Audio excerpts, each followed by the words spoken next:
Hello and welcome to Cosmological Arguments. I'm your host, John Bannon. Debunking Atheism, Volume 6.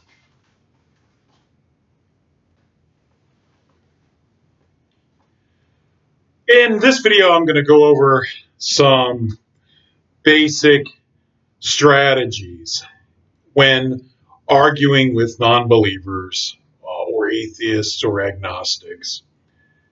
The first thing is that truth cannot contradict truth. It's very important to remember that.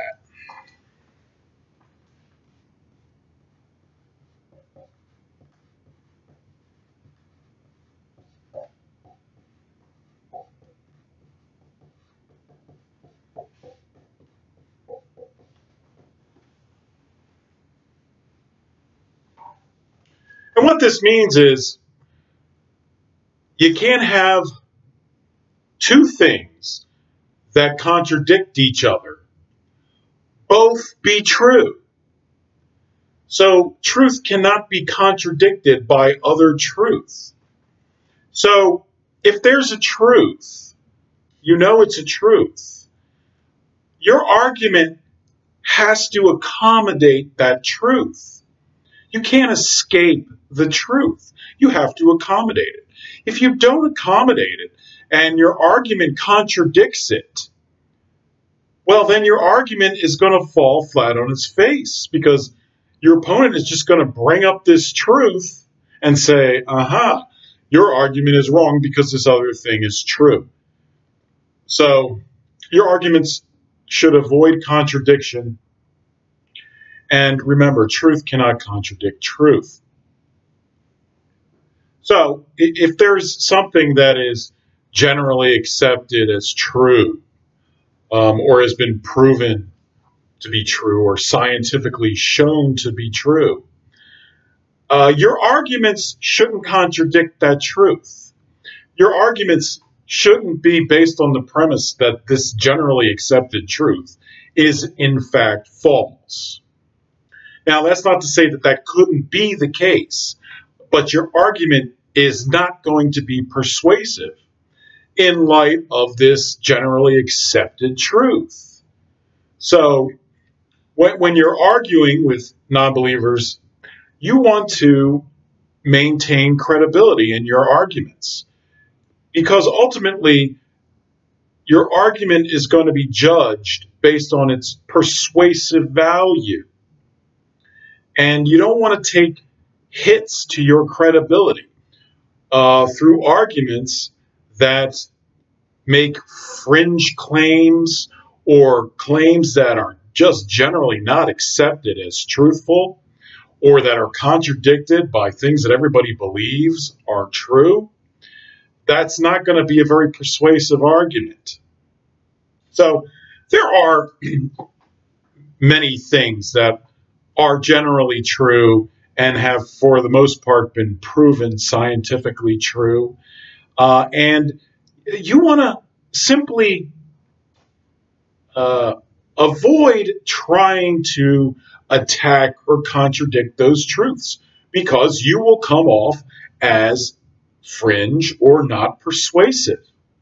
And you're going to lose a lot of your steam with readers or viewers if you insist that what everybody else believes is true is in fact not true, and that the existence of God depends on believing your version of the truth, which everybody thinks isn't true. So there are certain topics I simply wouldn't argue them. I would simply accept them as true and have your arguments for the existence of God accommodate these truths. Now, such things that I'm referring to include evolution, for instance.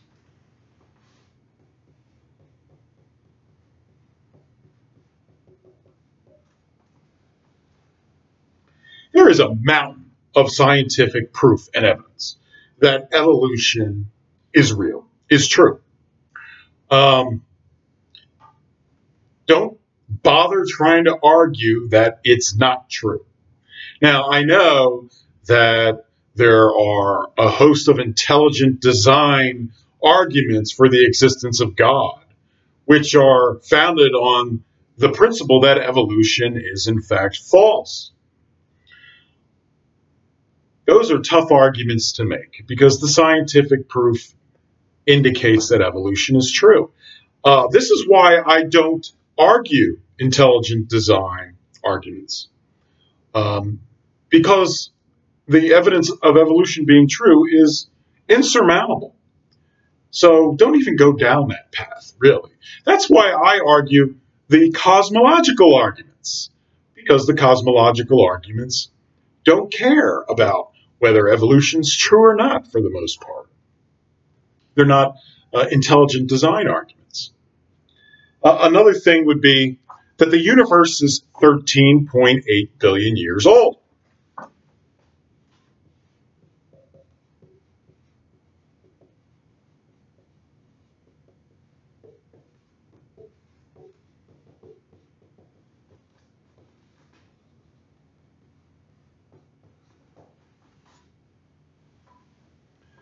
Universe is, give or take, 13.8 billion years old.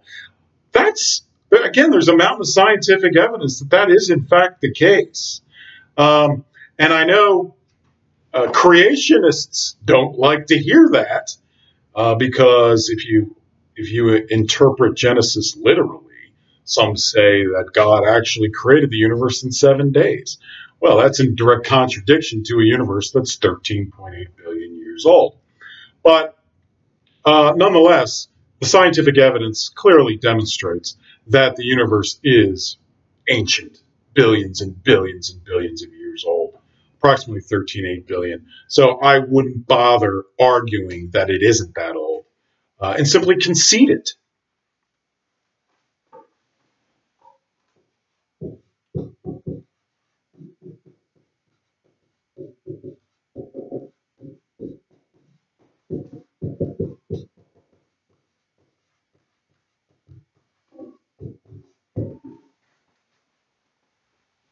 Likewise, I would concede that the Earth is 4.5 billion years old, give or take. Again, the scientific evidence in the fossil record and the carbon dating absolutely proves that the Earth really is about 4.5 billion years old. Just don't go down that path trying to convince somebody that there's a young Earth that's only 7,000 years old since God created it. In the Old Testament under the book of Genesis. That scientifically is simply not true. And it's not worth your time and effort going down that path because most people simply are not going to believe you. So concede it. The Earth really is 4.5 billion years old.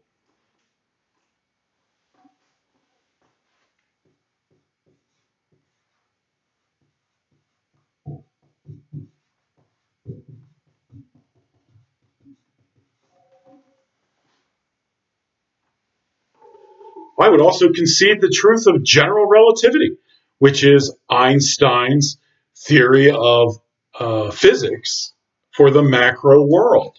And general relativity has a lot to say about the world, but it's been around for almost or over 100 years, and it's been shown to be 100% correct. There's never been a flaw found in Einstein's theory of general relativity. So if I'm arguing against an atheist or a non-believer, I want general relativity on my side. It's an extremely credible theory.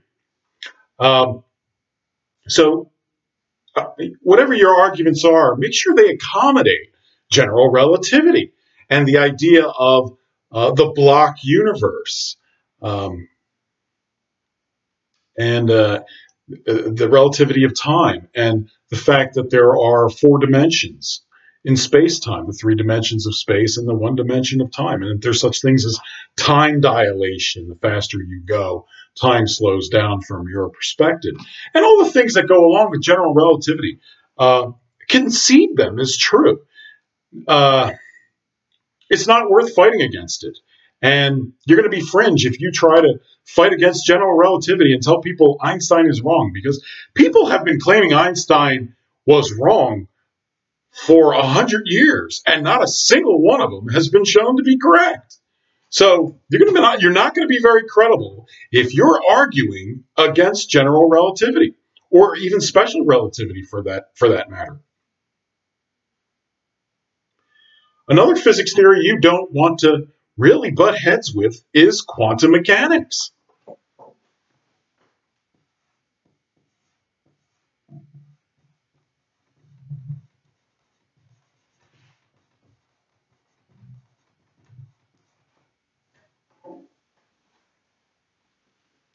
Quantum mechanics is a physics theory of the micro world, on the smallest atomic particle, subatomic particle level. And it's very different than general relativity. And quantum mechanics includes things like the Heisenberg uncertainty principle and the dual particle wave nature of matter and light. And it can be very problematic and difficult to deal with as a theist. However, your arguments need to accommodate it. It has been proven generally correct many, many times over. Now, with any scientific theory, there are always new theories that come up and maybe newly published scientific papers, and you can feel free to argue the conclusions of those scientific papers and what they actually prove, or whether they did the experiment right. Feel free to do that if you have the expertise. But as far as like these general scientific theories, physics theories, I would stay clear of claiming that they're just flat out wrong. You're going to be on the fringe, and you're going to lose a lot of people because they're going to believe you don't know what you're talking about. Another thing.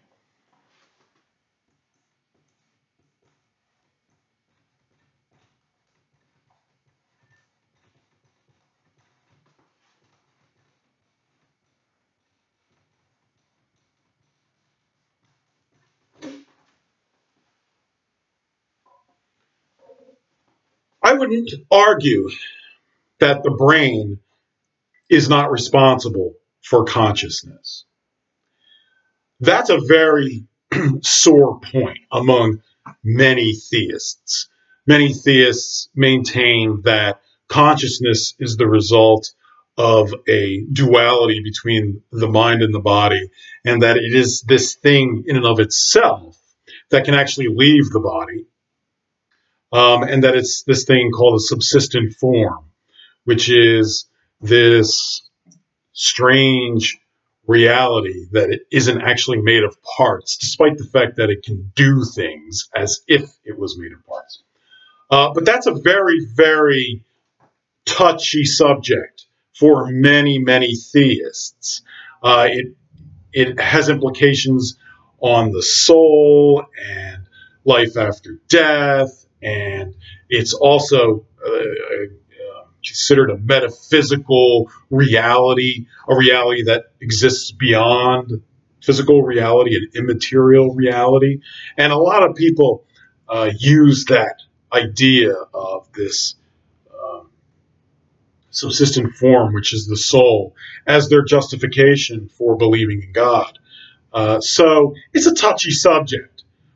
But that being said, the consciousness just happens to be located in the very place where our brain is located. And our brain is the most sophisticated, complicated organ known to man. So it's really pretty obvious that consciousness arises from brain matter. However, that's a very, very sensitive issue with a lot of theists. If I were arguing with atheists or non-believers, I would simply concede that consciousness is a result of the brain. There are ways to accommodate that with your arguments. Just because the brain creates consciousness does not mean God does not exist. It also does not mean that God couldn't resurrect you after your death. He could. God can create another reality and create or recreate your essentially your neural brain structure in this other reality at any size that he wants, any relative sizes that he wants. You could be tiny, and you would still be there. Like you would still consciously be there. So God, being omnipotent, is certainly capable of preserving human consciousness after death, even where consciousness is the result of brain matter. You read about science fiction stories where people are uploaded into a computer and their consciousness is still there, like the Matrix, sort of. Now, that's never actually occurred. It's still science fiction. But theoretically, if such a thing is possible, well, certainly God could do the same thing. That doesn't mean God would have a computer that he would create, but the principle is the same. God could certainly create whatever is necessary to upload your consciousness into some other reality. However, I would just concede that consciousness is a result of the brain.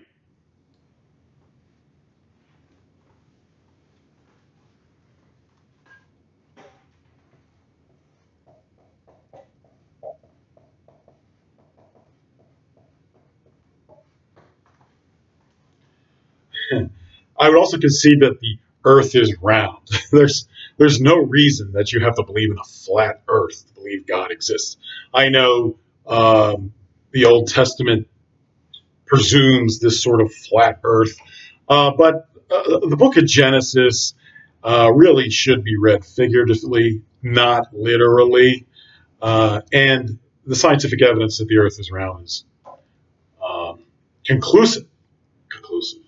We have photos of a round Earth from space taken by astronauts on the moon. So this really is not worth debating.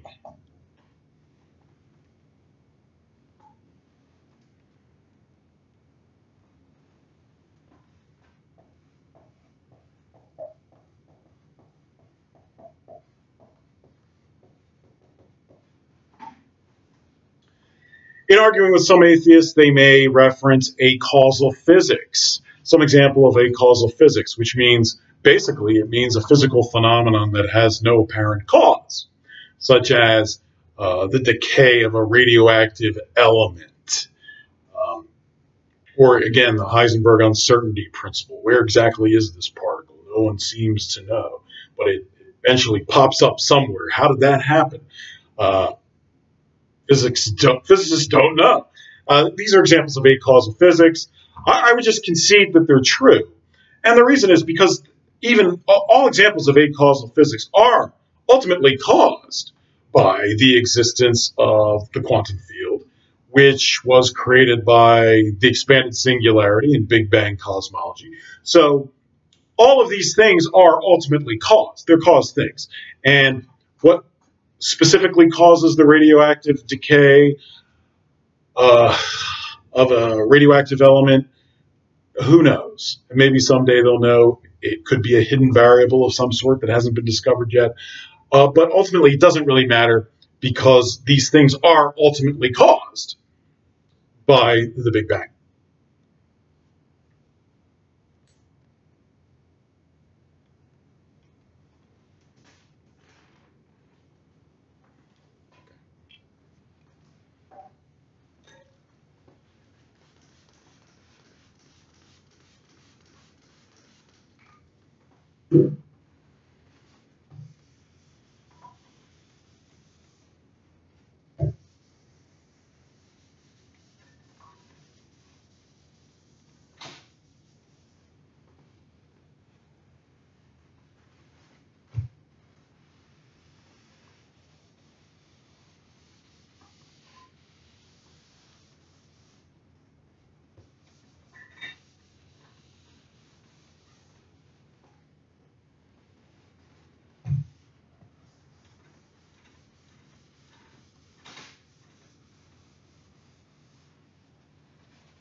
Now, when you argue with non-believers, or you listen to even theists who discuss arguments for the existence of God or their particular arguments, realize that all people don't have the same backgrounds.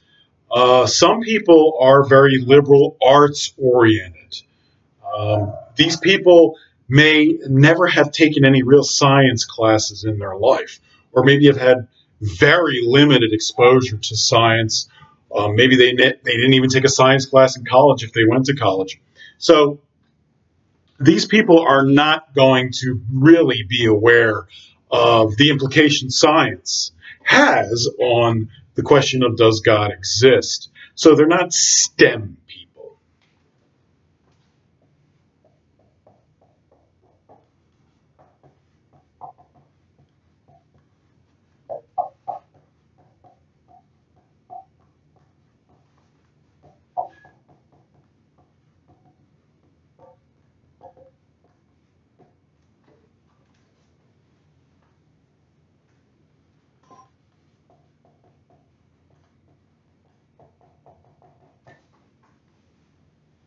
So STEM people are people who have some education and training in STEM, science, technology, engineering, and mathematics. But a lot of people, theists and non-believers, are more liberal arts oriented, and they really don't get this.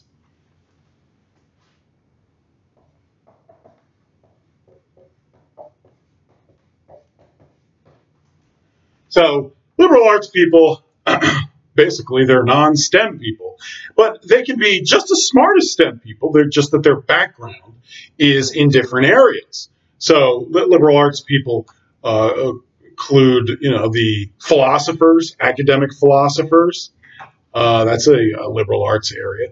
All sorts of other areas are liberal arts. So be aware that you're dealing with different people who have different backgrounds and see things differently. Some of the more technical arguments are going to be far more important to the STEM people, and some of the softer arguments are going to be more convincing and more persuasive to the liberal arts sorts. The philosophers, well, they like the logic. That's a liberal art, so that's kind of like STEM, but a lot of these excellent academic philosopher types really don't have a lot of exposure to STEM. So they may be at a handicap when you're talking physics to them. And when you're talking about the existence of God, science and physics is extremely important. So this is an area of background that is very helpful to have some knowledge about. So for instance, but even among the STEM people, they're different. Engineers think differently than mathematicians. Mathematicians often think that anything that is mathematically proven is also true in physical reality. So they're convinced that if you have a mathematical truth, that it must also apply to physical reality, even though that is absolutely not true. But they believe everything that's mathematics must actually be real in reality. So they're blindsided by that devotion to mathematics.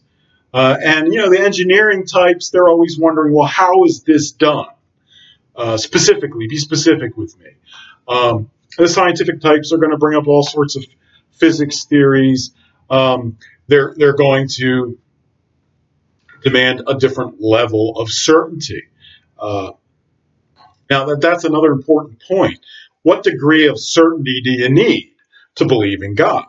Well, you only need to believe that God is more likely than not, which is a greater than 50% likelihood.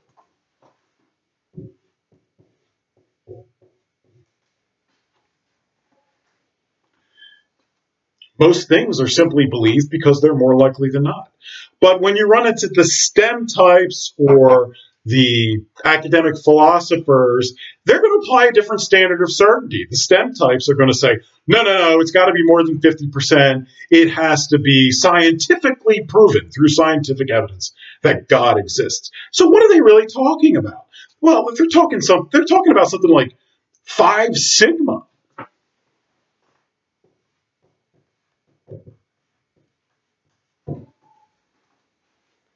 And what that means is 5 standard deviations from the average. It's a statistical term. But what it really amounts to is that the likelihood that this is a coincidence, a statistical coincidence, is less than 1 to 3.5 million.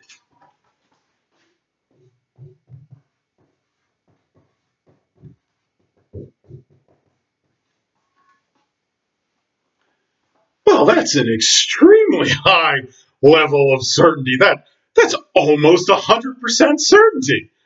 So you got to understand, when people are demanding scientific evidence, I want scientific proof, they're really talking about basically absolute certainty that God exists.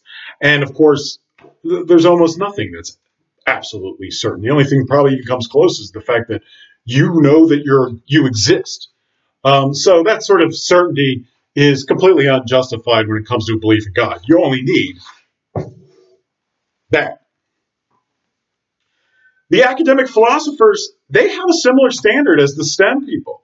They like to have a syllogistic proof, which is premises followed by a conclusion. So, you have 1, 2 premises that lead to a conclusion 3, and that these premises are valid and there's no logical fallacies, and it shows this conclusion 3. Well, that's basically 100% certainty too.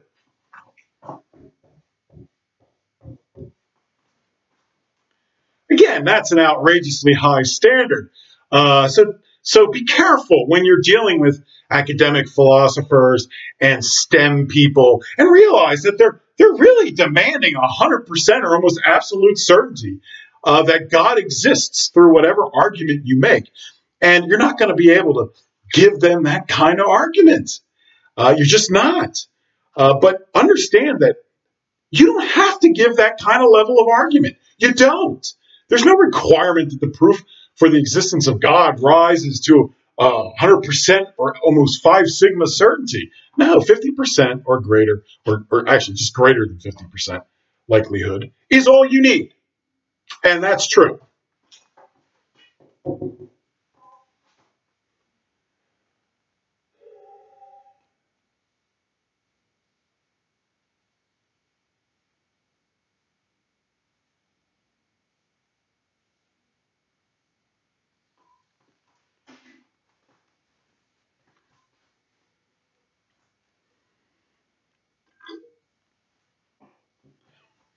Another thing you want to avoid doing when you're arguing with non-believers is get involved in theological debates. That is, debates about the interpretation of the Bible, or what the theology is for Christianity versus Judaism versus Islam, Old Testament versus New Testament, and the contradictions that might appear in there. None of that is relevant to the cosmological arguments. The cosmological arguments are philosophical arguments that demonstrate the existence of God through circumstantial evidence based on the behavior of the cosmos. They do not require you to ever open a Bible to believe them. They're Bible independent.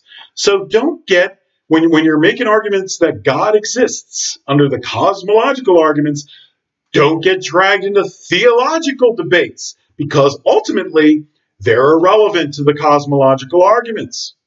And that's a good thing, because you want an independent reason to believe in the existence of God that does not depend on the Bible itself. Now, I'm not saying, and why is that? Because, look, the Bible is contingent on the existence of God. So, the first question, and the most important question, is, does God exist? Well, you're not going to use the Bible to prove that convincingly to anybody. You're going to have to use some other means, some objective means independent of the Bible. And that's exactly what the cosmological arguments are. They're independent arguments for the existence of God, which do not depend on the Bible or on the Quran or any religious text whatsoever.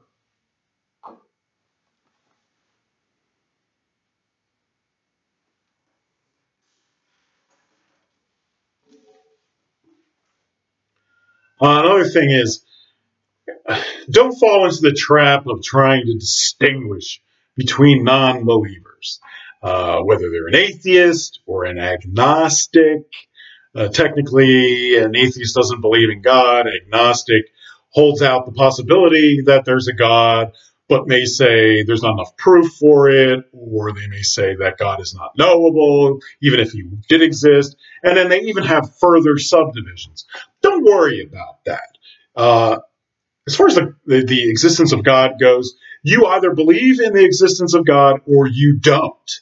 You're either a theist or a non-believer. That's it. It's a dichotomy.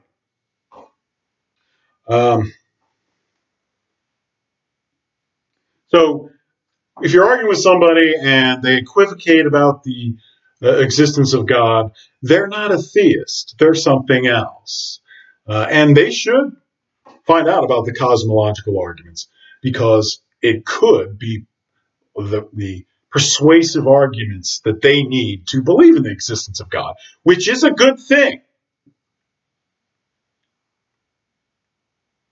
Okay.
So I gave you a list of things you shouldn't bother arguing.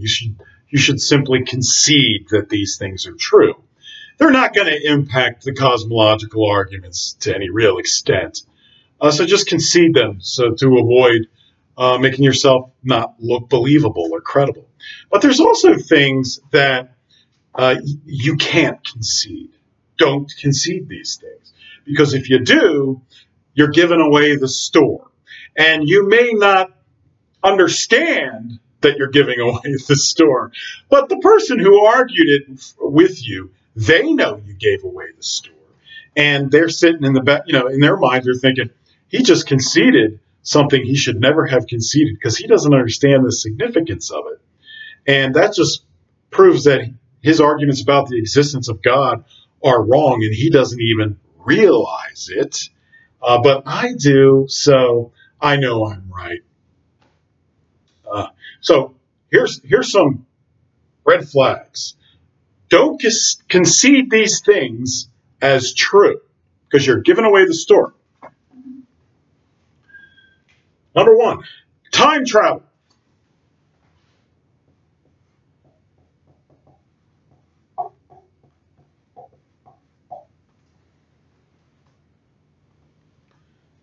Now, everybody likes a time travel story, and they're great in movies. And I personally am a Doctor Who fan, so I like time travel.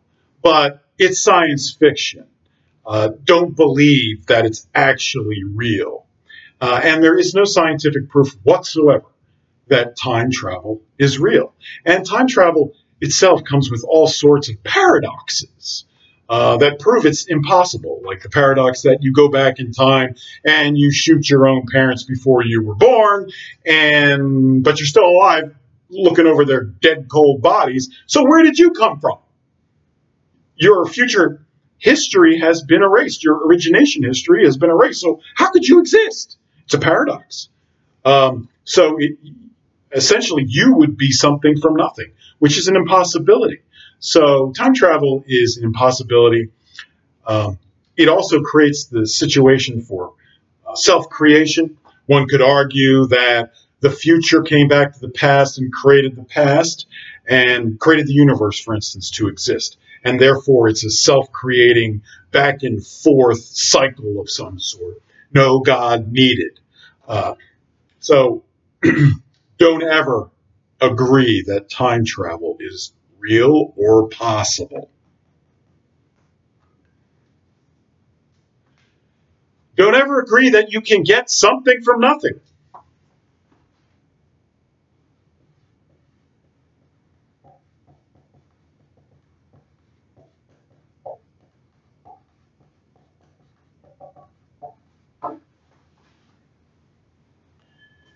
This is a basic truism of philosophy.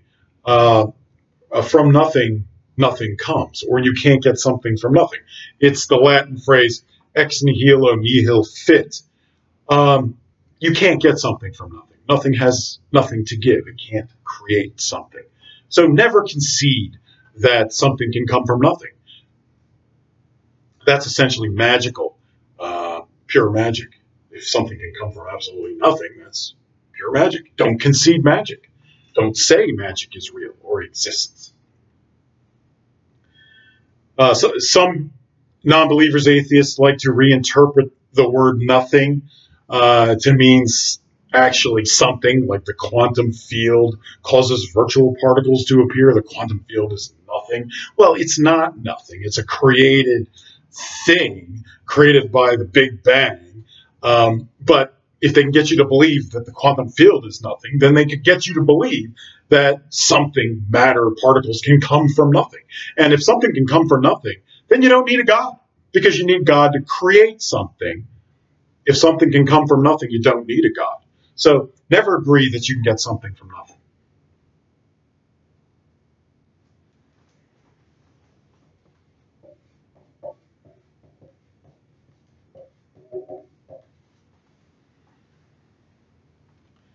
Never agree to pantheism. Never agree that the universe and God are the same thing. The universe is a caused thing. It's created.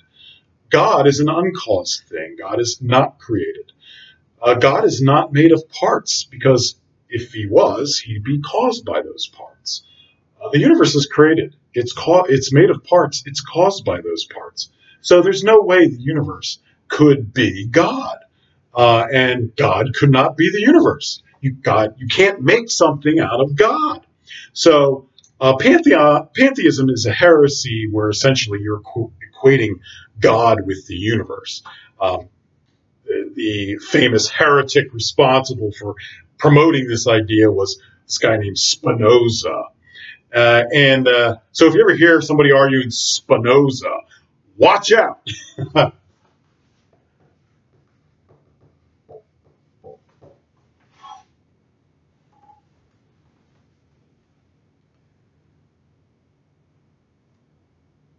And another problem with this is the universe is not intelligent. So if the universe and God were the same thing, the universe is not intelligent, you're saying that God isn't intelligent. Well, if God isn't intelligent and doesn't even realize you're there, then why are you worshiping God? You shouldn't be. So the idea that the universe and God are the same thing is a terrible trap. Don't fall into it.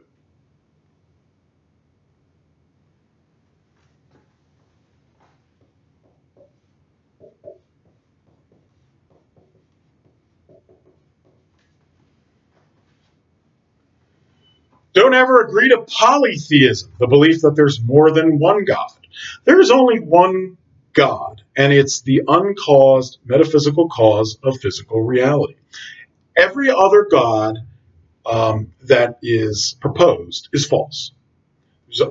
Every other God you'll also find is a caused being. It has parts, a mouth, it was born, has parents, was self-created, somehow it was created.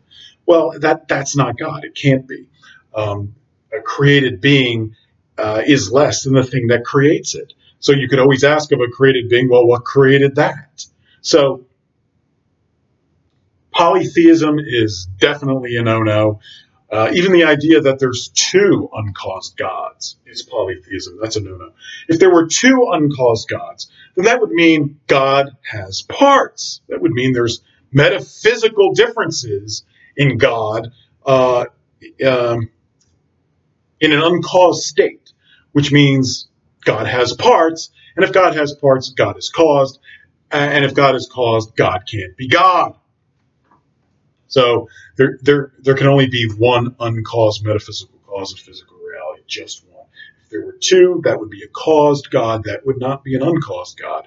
And then you could always ask, well, what caused that God? Because that God would be a created caused thing.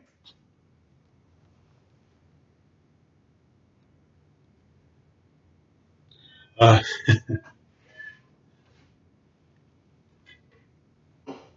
thing you should never concede is that anything physical pre-existed the expanded singularity in Big Bang cosmology, such as a pre-existing quantum field or pre-existing matter or energy or photons or whatever.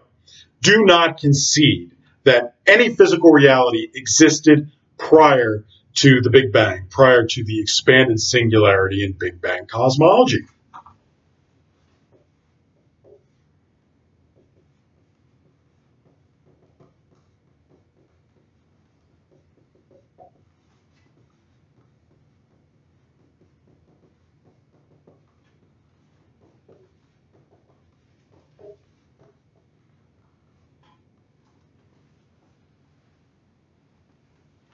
First, there is absolutely no scientific evidence of any physical reality that pre-exists the Big Bang or pre-exists the expanded singularity in Big Bang cosmology. No proof of that whatsoever. The second thing is, if you concede the existence of some sort of pre-existing physical reality, then you set up a situation where that pre-existing physical reality could have caused the Big Bang or caused the universe to exist. And then you lose your best scientific evidence for the existence of God, which is the Big Bang.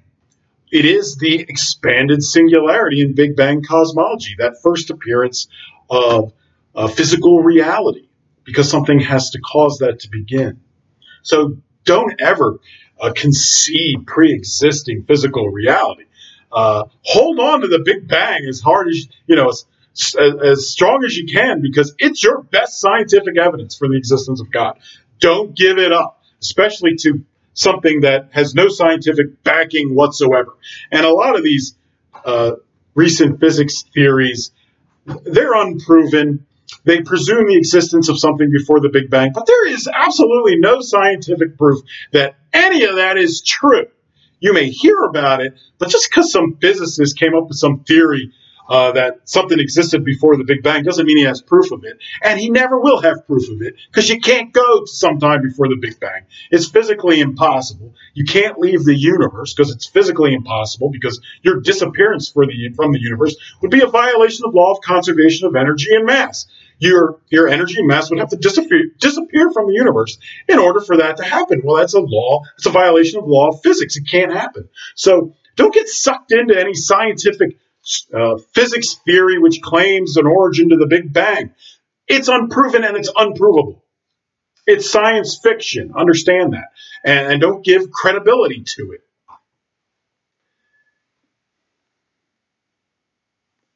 Another thing you should never concede is the existence of an infinite multiverse.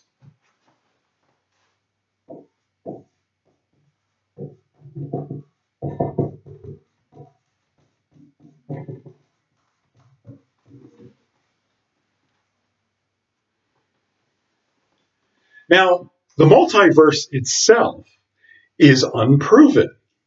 There is no scientific evidence of a multiverse. There are plenty of scientists who talk about a multiverse and claim there must be a multiverse, but there is no scientific proof of a multiverse, and there probably never will be, because you can't leave the universe in order to prove it. But there's also this idea of a finite multiverse versus an infinite multiverse. So God surely has the power to create a multiverse if that's what God wants to do. God is omnipotent, so God has the power to create a finite or even an infinite multiverse. But that's different than conceding that the thing actually exists. It doesn't exist. It's just science fiction. There's no scientific proof that the multiverse exists. Don't concede that it exists.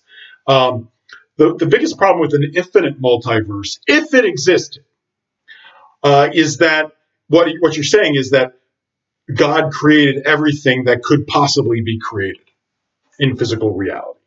Well, that doesn't leave God with much to do. He's already done everything he can do. So, do you really need God to do that? He doesn't really have any purpose after he would do such a thing. So, it's very problematic for God. An infinite multiverse is very problematic.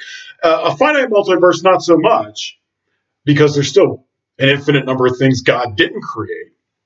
But an infinite multiverse is a real problem for God. So there's no evidence it exists. There never will be any evidence it exists or that it's scientifically proven to be true. Don't ever concede a multiverse, and definitely don't concede an infinite multiverse.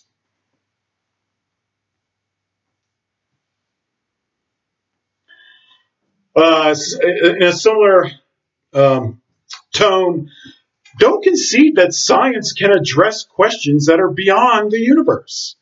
Science, scientific instruments, scientists cannot leave the universe. It's a violation of the law of conservation of energy and mass. Therefore, science cannot collect data outside the universe in order to prove why the universe exists. So science is limited. It can't leave the universe. It can never prove or disprove the existence of God. So don't concede that science has the ability to prove or disprove God, because it doesn't.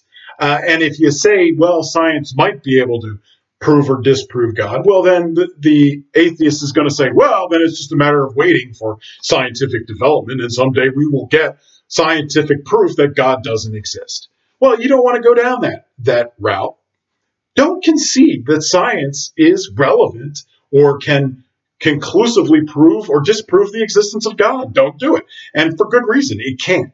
Science can't leave the universe. It can't ultimately prove or disprove the existence of God.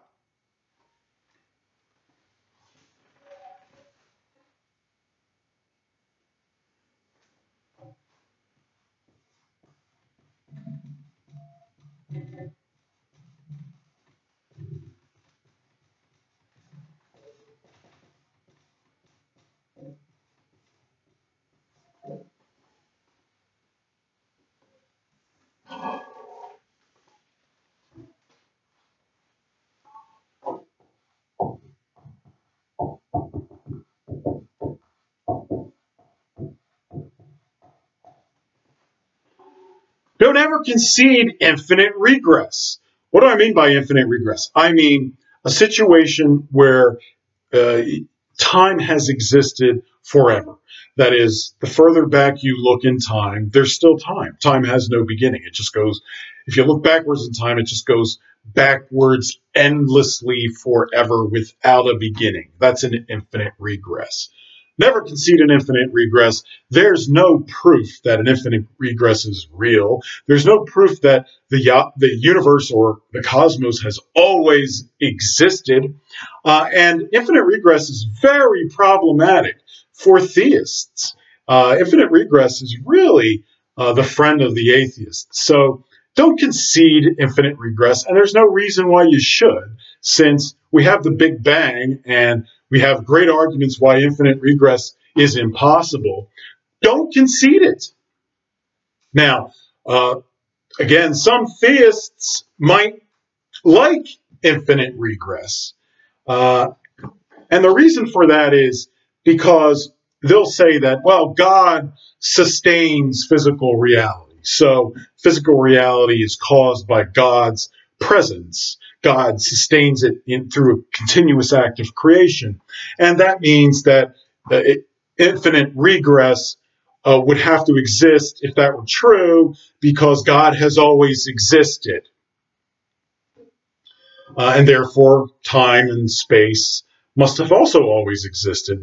That means infinite regress would have to be true. Now, I can understand that sort of theist argument, but it's ultimately a bad argument. And the reason is because if the universe or the cosmos or physical reality has always existed, then what do you need God for? And they'll say to you, well, you need him to create or sustain the universe. And you know, you could say, well, why? Why do you need that? Why can't you just say the creation has always existed? It has its own independent existence. It doesn't need a creator in order to exist. And that's an impossible argument to get out of. So you don't want to go down that road, and don't concede infinite regress. This is really the atheist's friend.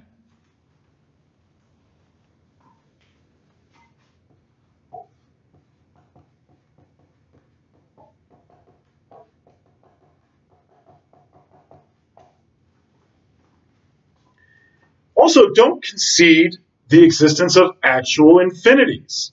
That is, anything in physical reality that is infinite in scope or has a characteristic of being infinite. The first thing is there's no scientific proof of any actual infinities in physical reality. No proof of that at all. So someone might say, well, the universe is infinite in size. There's no proof that that's true. Or someone might say, well, you can keep dividing things into smaller and smaller pieces infinitely. Well, there's no scientific proof that that's true either. There is no scientific proof of any infinity whatsoever. And in fact, the whole idea of quantum mechanics is that things ultimately come in indivisible units, or quanta.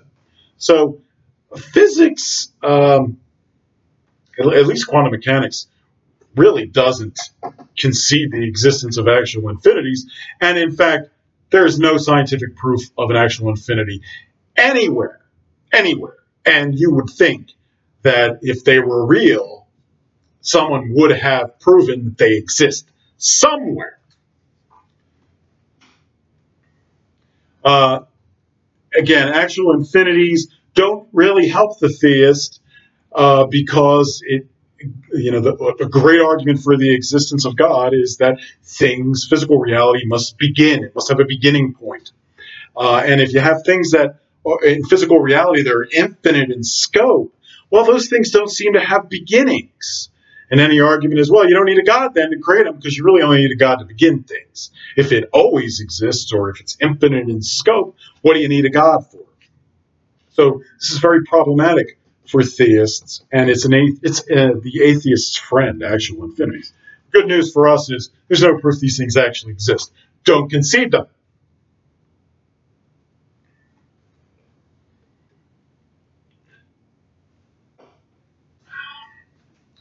In a similar vein, there is always this debate between the continuous versus the discrete.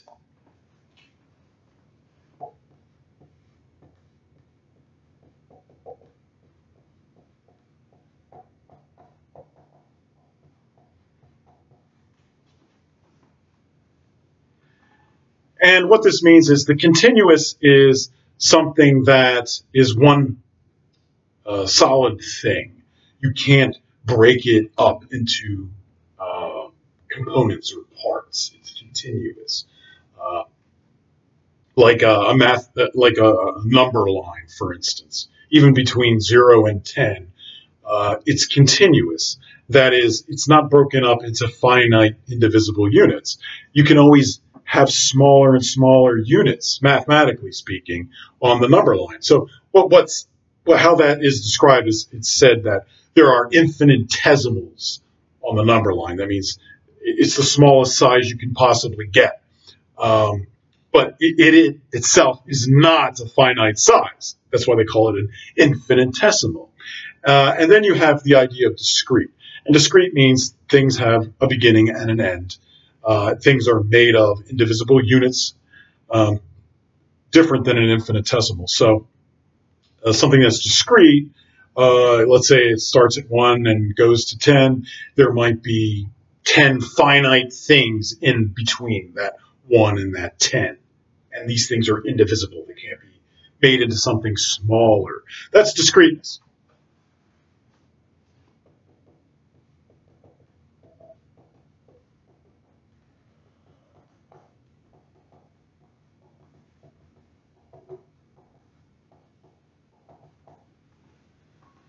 Now, this whole idea, continuous versus discreteness, is a debate that's been going on with philosophers for thousands of years.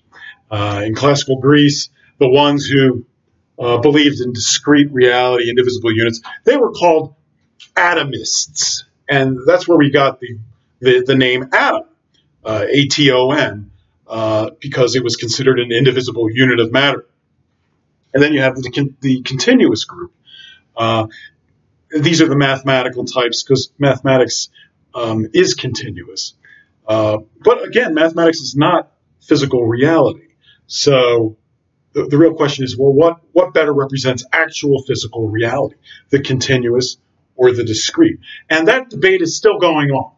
But I would suggest that the discrete aspect favors theists, whereas the continuous generally favors the atheist or the non-believer. And, the good news is quantum mechanics, for instance, generally believes in an indivisible unit of matter. And there's arguments about indivisible units of space-time itself in theories such as quantum gravity, which are attempting to become a theory of everything, unifying general relativity and quantum mechanics. However, that's still heavily in debate among physicists, and it hasn't actually been shown conclusively what the nature of reality truly is, whether it's continuous or discrete. But don't concede a continuous nature or these infinitesimals. It may sound reasonable because that's the way mathematics is, but again, remember, mathematics doesn't necessarily represent physical reality. Mathematics is an idea. Physical reality is real. Don't confuse the two. Sometimes mathematics does adequately describe physical reality, and sometimes it doesn't. So everything that's mathematically true isn't necessarily true in physical reality.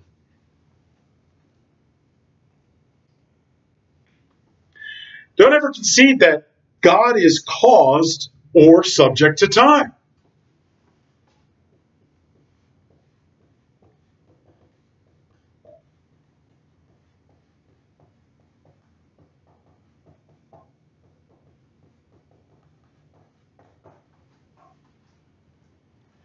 Now, that is extremely problematic for a theist. If you concede that God is caused, then the next question is, well, what caused God? And now you got to answer that question, and that proves that there's something greater than God, because it caused God to exist. And then what you're calling God isn't God. He's inferior to the thing that caused him. So you've basically disproven the existence of God when you claim that God must be caused. So don't ever concede that God is caused. Don't ever concede that God is subject to time. And for the same reason, something that is subject to time is caused in time. It means it has a cause. It means there was a time the thing did not exist, which means it had to be caused. It means time is greater than that thing which is subject to time. If God is subject to time, God is caused. And if God is caused, then you can ask, what caused God? And the atheists won. They just won. So don't ever concede that God is subject to time or God is caused. I know some theists feel compelled to make God subject to time, at least at the beginning of the universe. Still, that's a mistake. Because if God is subject to time, God is caused. And there's a way out of it. There's no reason you have to concede that God is subject to time. Just don't do it.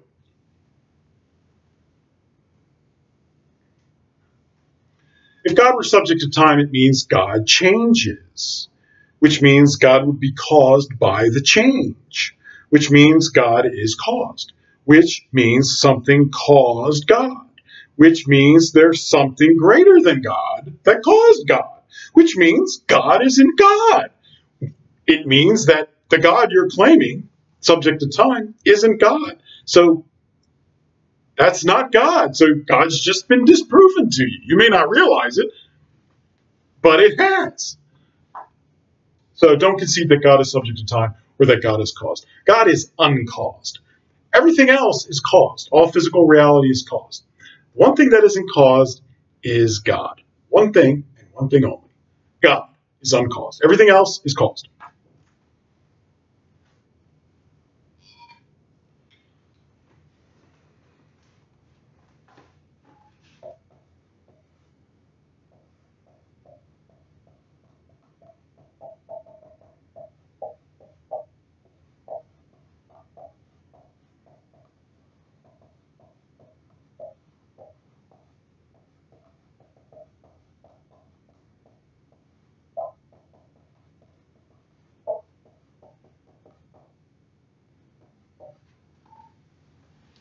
Don't concede that the principle of conservation of energy and mass proves that the universe has always existed. The logic being that, well, if you can't create or destroy matter, you can only transform it, well, then matter must have always existed.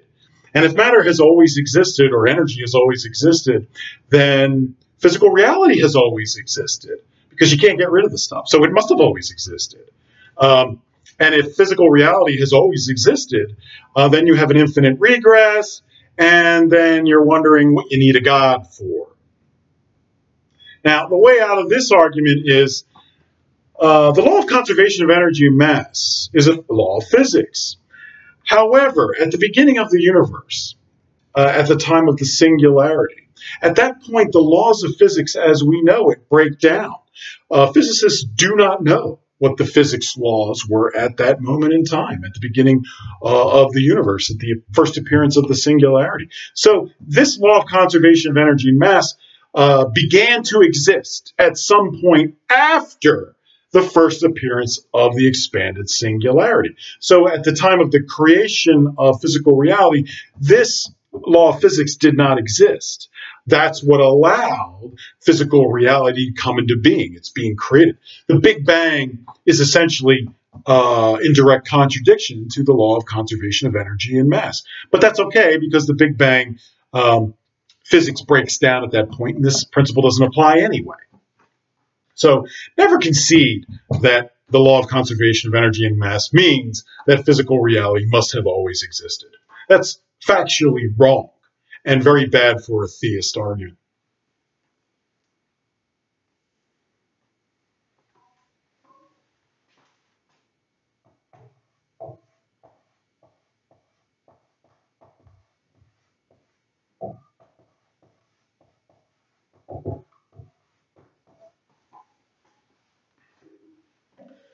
Don't ever concede that God can do anything. Anything. That's not true. God can only do those things which are logically possible, but not anything, even the illogical, irrational, or logically impossible. For instance, can God create a square circle? No, because that's impossible. Can God create a rock that even God can't lift? No, because that's a logical contradiction. It's incoherent. It's an impossibility. God can't do those things that are logically impossible. Is that a limit on God's power? No, because God has all real powers, not illusory powers or imaginary powers that are irrational, incoherent, like I just gave you. Could God create an uncaused thing? No, it's logically impossible. It's a contradiction between a caused and an uncaused thing. You cannot create an uncaused thing. God cannot create God. God cannot destroy God. These are impossibilities. They're logical impossibilities. This doesn't mean God isn't omnipotent, because these are not real powers. You can't be chided for not having a power that doesn't exist in reality, doesn't exist anywhere.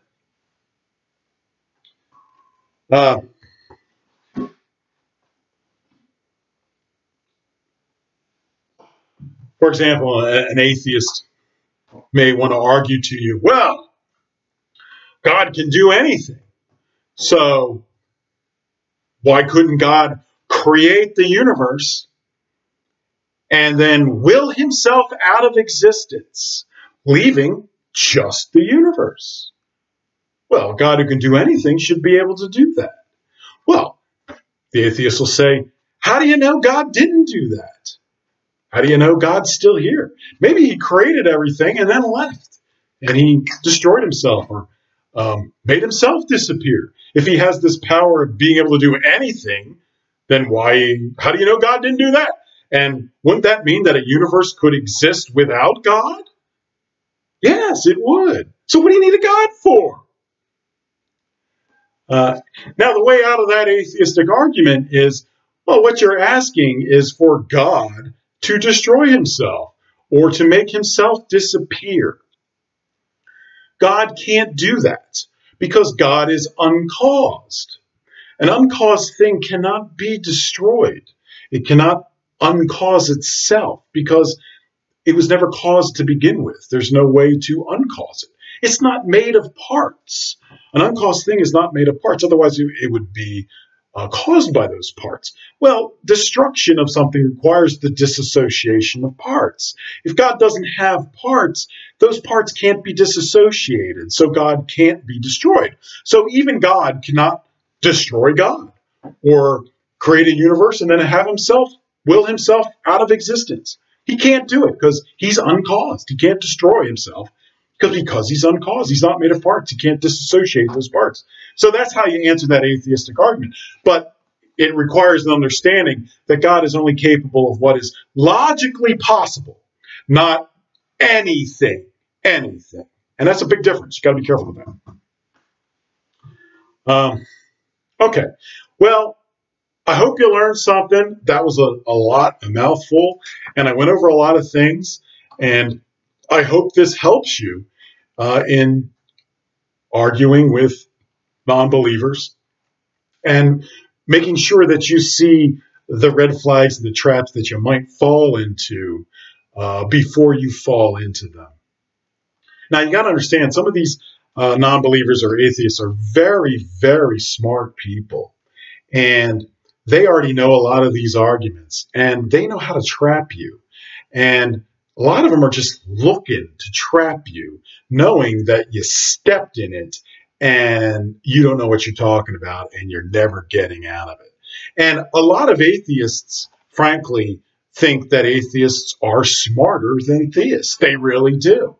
And that's not true, but you'll find that a lot of these non-believers think they're more intelligent than theists, because a lot of them think that if you believe in God, you must have a lower IQ or less intelligent.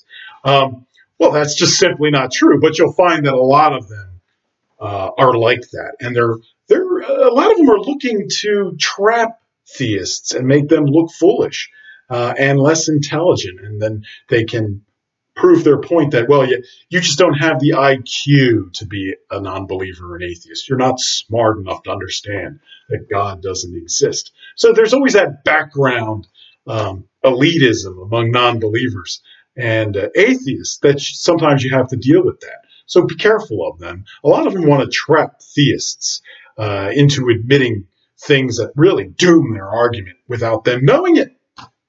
So this stuff will help you in avoiding a lot of that stuff, a lot of those traps.